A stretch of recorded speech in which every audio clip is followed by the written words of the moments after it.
A very good day. We greet to Miss Ang. We are from Group 23, which is from Lab 2B.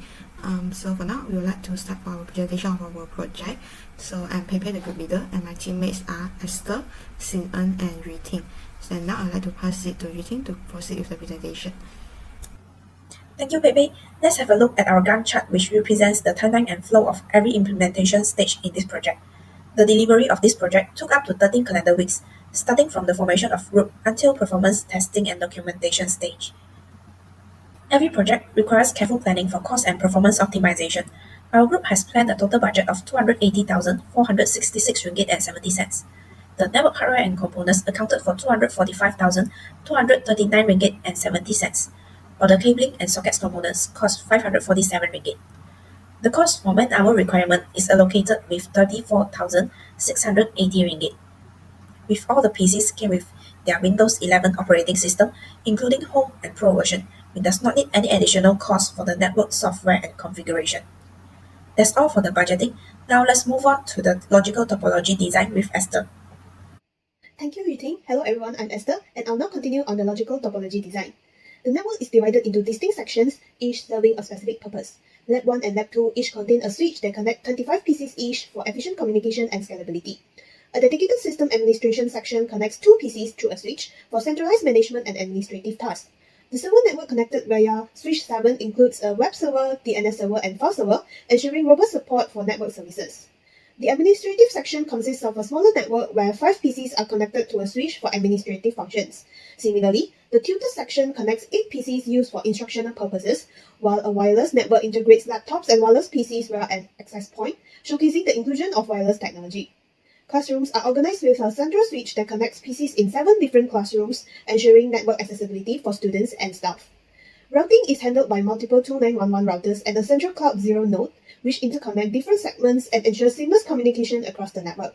Additionally, an internet server connected via switch 9 provides external internet access. So that's all for the logical topology design, and next is the demo section. Okay, so now we would like to proceed to the demonstration part for our project.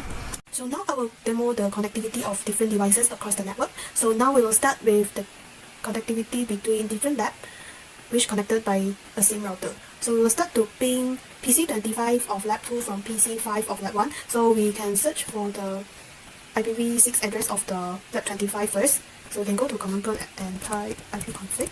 And we can copy the address here. And then we go to PC5.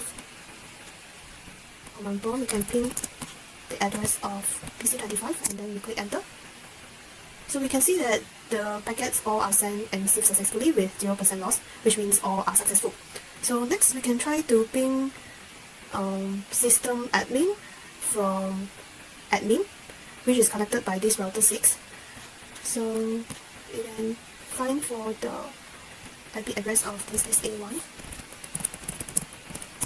So copy the IPv6 address, and then we test to ping it from admin 4.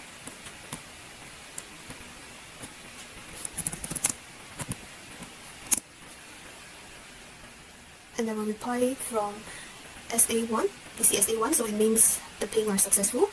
So next we can try with our wireless network. Maybe we try to ping from this laptop, to classroom PC5, which it will traverse across 2 different routers, which is router 1 and router 4, and then the switch, then here. So we try to find its IP address first.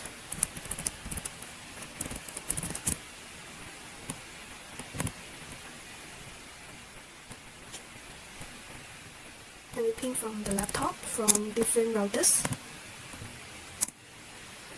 And that will reply. So it means that the packets are sent and received successfully, and this 3 demo can show the connectivity of different devices across the network. Thank you, and I'll now pass to the next person.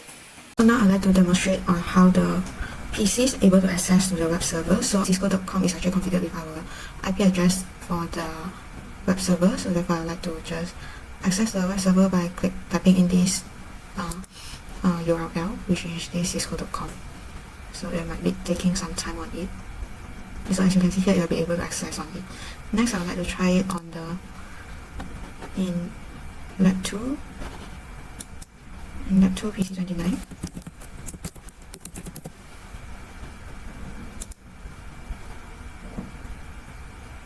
So as you can see over here, you'll be able to access to the web successfully.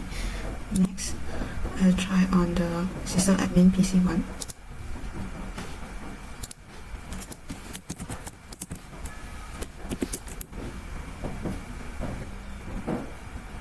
So as you can see over here, you'll be able to access successfully.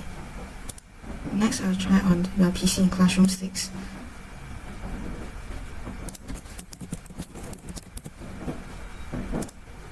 So you'll be able to access successfully as well. Then next, I'll try on the PC or Tutor 2.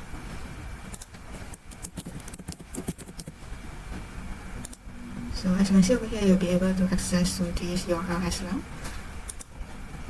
And next, I'll try on this PC for admin 1.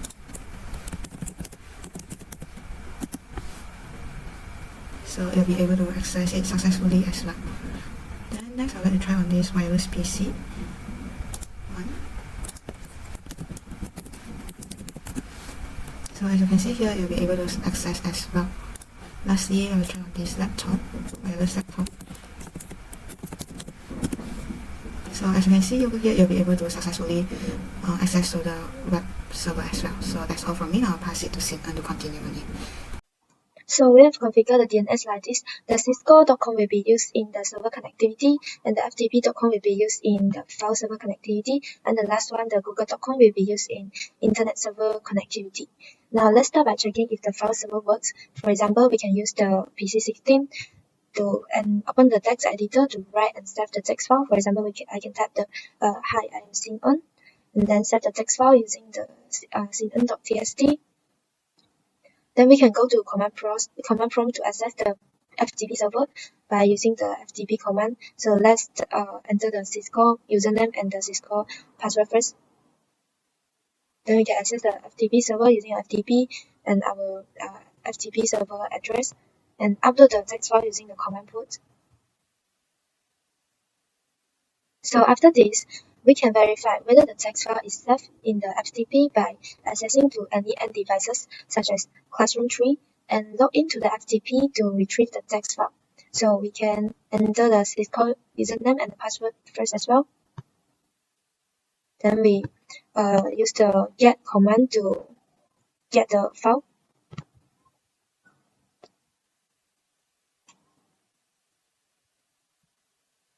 And to check if the file has successfully saved in this PC, we can use dir, the directory command, to check. So the xin-en.txt file here means that we have successfully loaded the text file into this PC. Thank you, Xin-en, and now I'd like to proceed to the part of demonstrating on how our internet connectivity works. So before we start, just enter to this internet server and go into the command prompt and type in ipconfig to search for the IP address of this internet server for further using for my pinning to check for the connectivity. Okay, so actually for our project, for the PC under tutor, admin, wireless PC, as well as wireless laptop, I'm actually not able to ping to our internet server. So for this, I'd like to use this admin PC to do a demonstration. So as you can see over here, I've done the pinning with the IP address, and as you can see over here, all is this show request time out for all of the packets. Okay, so and achieve a 100% loss, which shows that the internet connectivity is not successful. Okay, so then next, I'd like to demo on this using the PC line for the lab 1. So as you can see over here, the pinning process has been done and achieved 50% of the connectivity. Which then next one, the PC under lab 2. Okay, so as you can see here, this also as well achieved 50% of the connectivity. And lastly, the connectivity I'll check on this Classroom 6. Okay, so as you can see over here, the pinning process has been done and the connectivity has been achieved 50% of the connectivity. So that's all from us about our project. Thank you, madam.